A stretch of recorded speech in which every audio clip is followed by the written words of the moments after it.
Good evening, everyone. Welcome to our presentation titled First Time Homebuyer Programs, which is part of my Many Matters series here at the Champaign Public Library. I'm Eva Liu, a reference librarian at the library. Thank you all for joining us. I would like to introduce our presenter for the evening, Andrew Bell.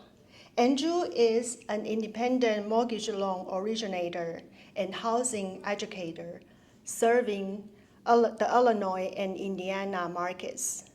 He specializes in helping first-time buyers, investors, and homeowners understand the lending process. His background includes residential mortgage origination, investor-focused loan product, and community-based financial education. Andrew is passionate about helping people navigate financing with confidence.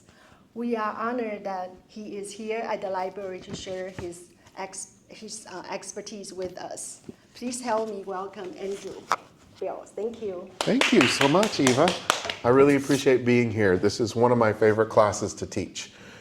This is something where it's understood very little, and the more we can do to help educate people about how the process works and what your options are, this is a great opportunity if it's your first time buying a home, or if maybe it's been a while. Maybe you had a home and you haven't owned a home in a while.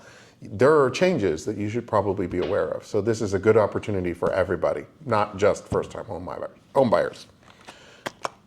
All right, so I'm going to use the mouse here to switch the screens. And so what we're going to cover in this workshop is whether it's better to rent or own. We're going to cover the credit approval process. We're going to cover the types of loans, your down payment and closing costs. And we're going to cover the home buying timeline, which is really important because a lot of people get anxious. They get anticipating the end of the road where they actually own the home. And there's a lot of important steps in between where you should be aware that there are things that you should and should not do as you wait. We're going to talk about working with lenders and agents, what to expect at your closing, and then if there are any questions, we will cover those. So, renting versus owning. What are the benefits of renting versus the benefits of owning, and what are the disadvantages of each? So, when you're renting, you're not building equity. When you pay your rental payment, you don't see a return on your investment. It's sort of like going to an Airbnb. You stay at an Airbnb for 1 or 2 nights, and then you leave, or a hotel. You don't retain any value in that experience, in that stay. So when you're renting, your rent can increase, just like hotel prices increase if property taxes go up, or if expenses go up for the owner of the building that you're renting from, or in some cases the ownership has changed. The change in ownership can lead to increased rent prices. So if you're locked in a long-term lease, then your options are limited when it comes to the fluctuation of those prices. That's not always the case with owning a home.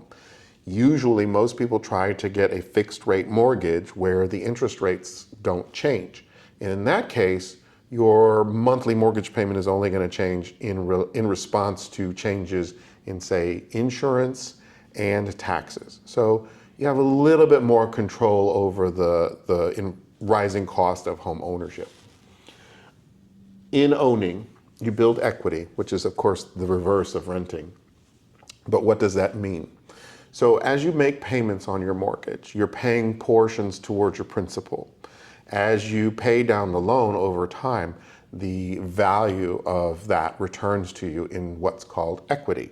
If you sold the property at some point in the future, you would cash out that equity. You can also use equity at points in the future if the property values that you have increase. So for example, you bought a home 5 years ago and it was worth $200,000 when you purchased it. And because of changes in the local economy, your house is now worth $300,000. It increased in value and you didn't make extra payments to it. That's the change in equity. So with that, you can borrow against it. There are programs like HELOC and cash out refi that give you the opportunity to do things like pay down debt or invest in other products. So those are future looking things that you don't have as options when you're renting. The owning has tax advantages. So when you're filing your tax returns at the end of the year, it can be a deduction. It isn't always true, but it is possible that you can leverage savings from owning a home. And the long-term wealth is something that you need to consider very carefully. If you maintain your house and you buy in a market where property values are expected to increase, and in most cases they almost always do, you have to be careful, you have to talk to your agent, and you have to do your homework. But most of the time, your property values are going to increase over time. And in that particular situation, when it comes time to retire, or maybe life-changing events and you want to buy a new house, you've already established long-term wealth just by owning a home.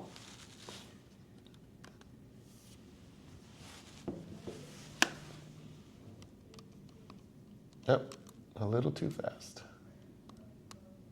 Okay.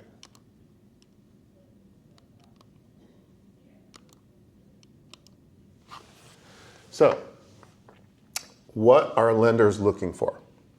They're going to be looking at your credit score. They're going to look at your income and your employment. They're going to look at your debt to income ratio. So if you see this as DTI, it just simply means how much do you owe and how much do you make, and does that difference allow you to purchase a home? Do you have the ability to repay? So they're also going to look at your reserves. They're going to look and see what kind of money you have to bring to closing for down payment and closing costs. And in the case of first-time home buyers, there are a lot of programs, grant programs and lender programs that allow first-time home buyers to get into a house without a down payment. So we will look at those shortly.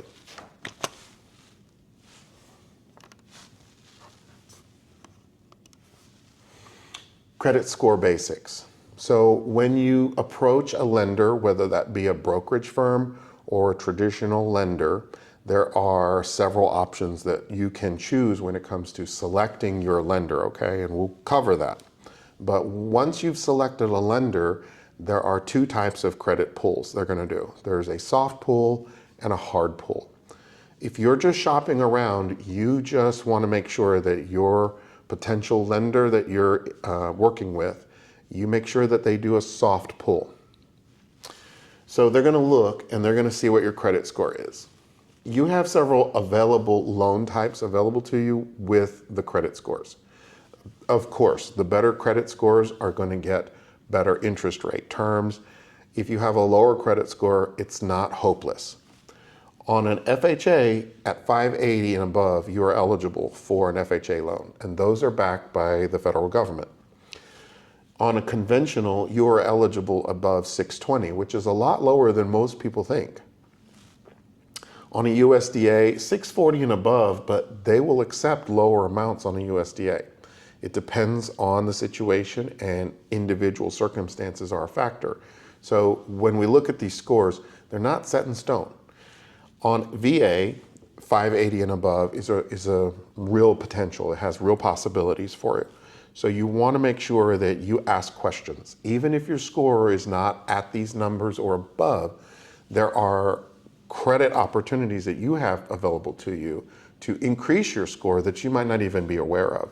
And this is where it's important to talk to your lender about those options that you may have that you may not even realize would increase your credit score. So keep that in mind.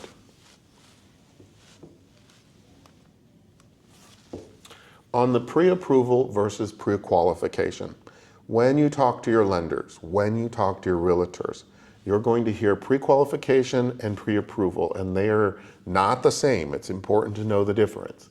Pre-qualification is just a quick estimate, and they are not collecting any documents. They're basing the assumption on what you give them as far as information, either over the telephone or in an email. Pre-approval is when your income is actually verified through documentation, your credit, your assets. These are better for you when you are actually shopping for a home. The pre-qualification is just, yes, we think you can afford a home in this price range. The pre-approval is a letter that you're going to take to your realtor so that when you're ready to shop, you have something tangible that says a lender has reviewed your documentation and at this stage believes that you can qualify for X amount of property. So you can purchase a property for 200, 300,000. That would be in your range. And that's stated on paper. It's more of a guarantee for the purchasing process, which means you are able to make an offer. The key point here is when you make an offer, you are obligated contractually to complete the sale. So you don't want to make any offers until you're absolutely sure and that you have the ability to fund the loan and close the sale. And that's why the pre-approval is important. So let's talk briefly about the loan types. There are many loan types, but for convenience and just for brevity, we're going to talk about FHA, USDA, VA, and conventional. An FHA loan has low down payment and is flexible on your credit scores. FHA can go as low as 3.5%. So if you are purchasing a home and you qualify for an FHA, you can get a down payment that's quite low. That's helpful for people who need that extra support. The USDA zones in the United States, there is a USDA website and a map that tells you exactly which properties are in the zone. If they qualify and if they meet the conditional requirements, you don't have a down payment. There is zero down payment on those. These are specifically in rural areas. So if that's what you want and you don't want a down payment, the 0% option is the 0% down option is a really good option. It is important to work with your realtors on those because not every property in a USDA zone is going to meet the inspection requirements or the appraisal requirements for this product. So it's important to talk about it first. The VA is for veterans. In those cases, it's zero down. So if you are a veteran and you qualify for this, it is sometimes an option that you can use in areas that are not USDA zoned, so in town. The conventional loan are stronger credit scores with competitive rates, as I've said. This is the one where everybody wants to be. It lowers the amount of interest that you pay over the life of the loan. So your down payment requirements, as I have said with FHA, it's 3.5%. On conventional, right now, that can go as low as 3%, but that's rare these days. It depends on the market conditions at the time you're purchasing. That can range wildly. So it is important not to focus on a number here in these particular cases, but you can get as low as a 3% down payment, a 5% down payment, 10% down payment. It depends on your situation and how much available assets you have. On the VA, as I have said, it's zero down. And I'm going to highlight this very carefully. Many down payment assistance programs exist. It's a matter of timing, it's a matter of asking questions, but depending on your individual circumstances, this is a real option for people who are maybe trying to get in the conventional loan for the lower interest, but don't have the 3 to 5 to 10% down payment. And that's also true for anybody trying to get into the FHA category. Maybe you need help getting into that. So there are things like grant dollars, and there are things like second lien down payment assistance that are forgivable in some cases. So there's a lot to consider when you're considering the down payment aspect, which is one of the first steps when trying to buy a home. So your closing cost is the other half. The down payment is the first half, the closing costs are the second half. So when you actually sign your documents to purchase the house, these two things are going to combine and give you a total number.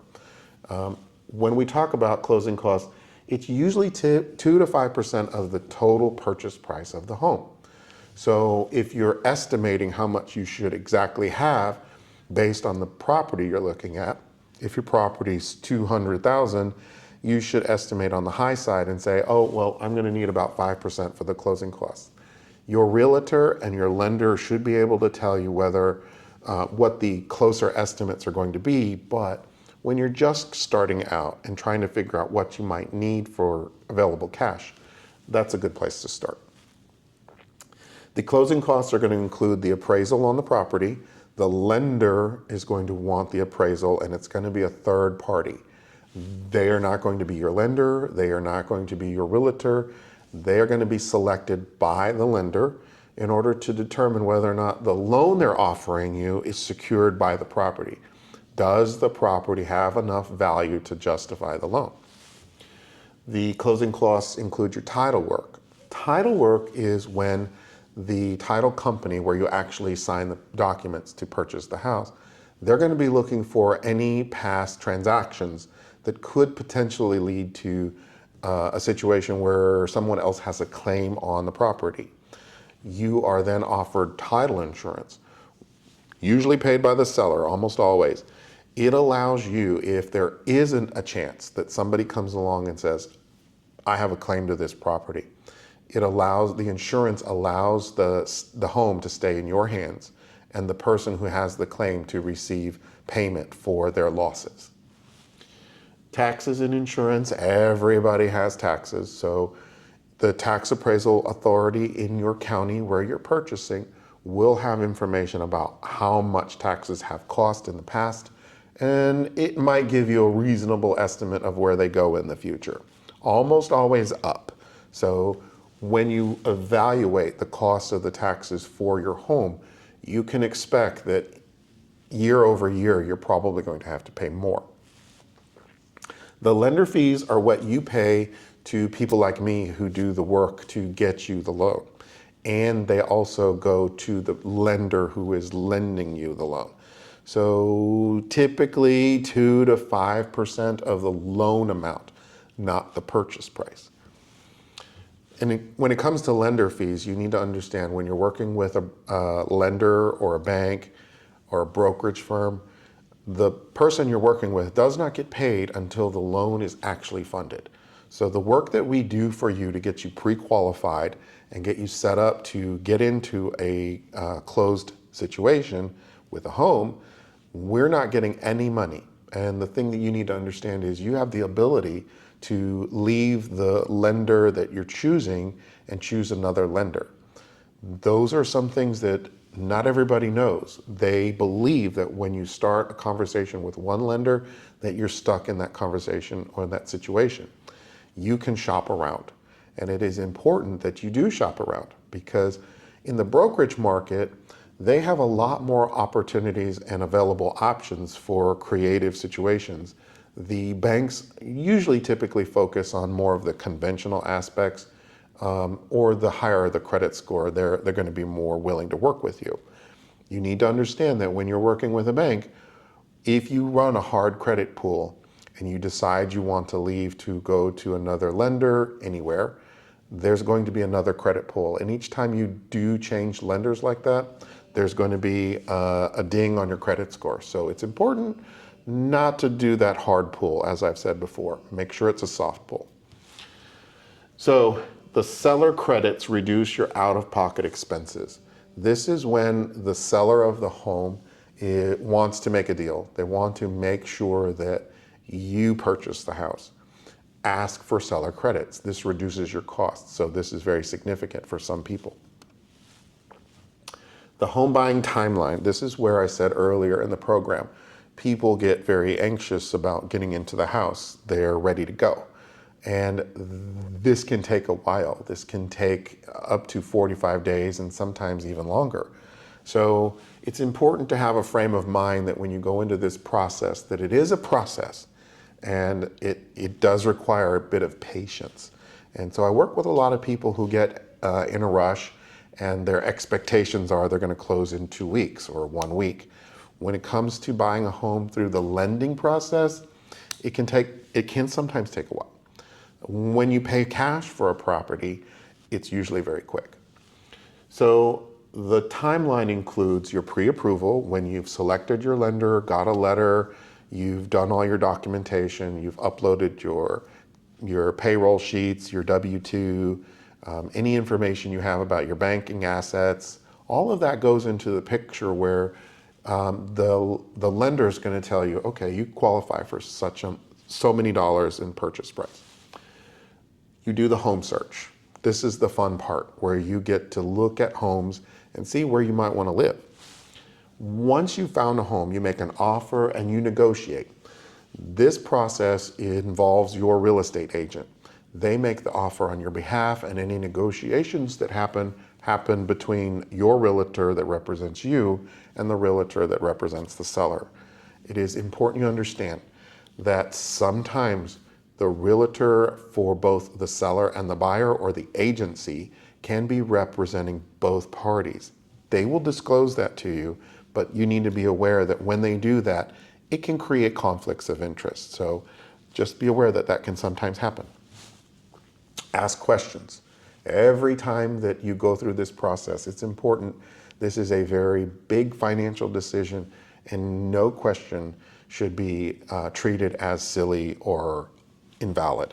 Every question is valid, and until you have a complete understanding, it is important that you ask as many questions as you want.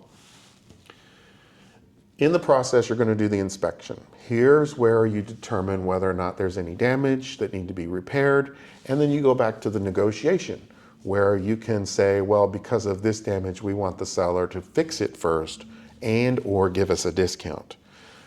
It's a very important step in the process. Your inspector is your inspector. So when it comes to buying a house, you get to select the inspector. They work for you. And that's the important part to remember, is you want every part of this process to be in your favor. You are, after all, spending a lot of money in the long run on this purchase. So if you make this decision, make sure you always get an inspection. You don't always have to, but it is very recommended. The appraisal is where the bank hires a third-party appraisal to evaluate how much this property is worth. So is it worth equal to or better than what the loan amount they're giving you? They just want to make sure that if something happens, they get their money back. They can recover their losses. Underwriting is where someone actually looks at your documentation, and there is manual underwriting and there is automated underwriting. Automated underwriting is basically a computer looks at your file, makes an assessment and a recommendation, and it's pretty much automatic, and it happens very quickly. But if you're in a situation where your credit is not that good and you're having the loan evaluated because maybe of extenuating circumstances that were out of your control, an individual is going to look at your loan request and make a determination in that case. Once you get the clear to close from the lender, you set up the closing day at the title company. Your agent will work with you. Once the clear to close happens, basically what they're saying is you'll get your money. So your real estate team, as I've been saying all along, are going to be your buyer's agent, your loan officer, your inspector, your title company, and your appraisal. I've covered these already, but just to recap, your buyer's agent represents you, the buyer. The seller's agent represents the seller in the negotiation process. Your loan officer guides your financial decision. They will offer you creative solutions, not so creative solutions, alternatives that might be beneficial to you. So your lender is the person you want to ask a lot of questions about. What other options are available to me? Don't accept the first thing that they say. Your inspector evaluates the condition of the home. Your title company handles the closing and provides you title insurance, and your appraiser determines the value. So that's just a quick review. So this is probably the most important slide in this entire presentation. And if there is nothing else you take away from this particular class, it is that these are the things that you do not want to do when you're in the process of buying a house. Don't open any new credit. Do not change your jobs. Do not make large cash deposits. Don't buy your furniture because you're buying a house. And don't co-sign on any other loans. All of these can effectively cancel your funding for the purchase. And if you get into that situation, you've already made a commitment to purchase the price from the seller, the property from the seller. And if you're in that situation and your lender decides, based on your behavior and based on these things, not to give you the money, then you're going to have to struggle to find other ways to close this deal. This is a very important thing. I'm going to pause right here and just say, please keep this in mind. It can take 45 to 60 days. So when you've actually made your offer to purchase, these are the things to avoid. So your monthly payments are going to include principal, interest, taxes, and insurance, and sometimes PMI. PMI is private mortgage insurance. And what that means is that if your loan to value is over a certain threshold, they're going to want you to pay for private insurance that guarantees that the mortgage is going to be covered if you default.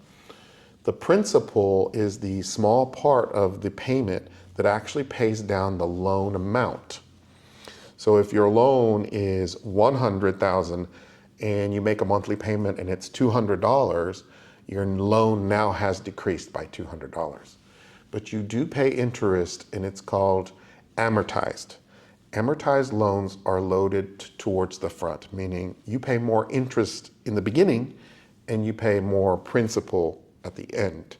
So your interest is the portion, and every month is going to be slightly different. They calculate your interest based on your principal amount, and then as time goes on, your principal increases, your principal amount payment increases, and your interest payment decreases. It's important you understand that you're paying more interest up front. Your taxes, as I have said, everybody pays taxes. You're not going to avoid it.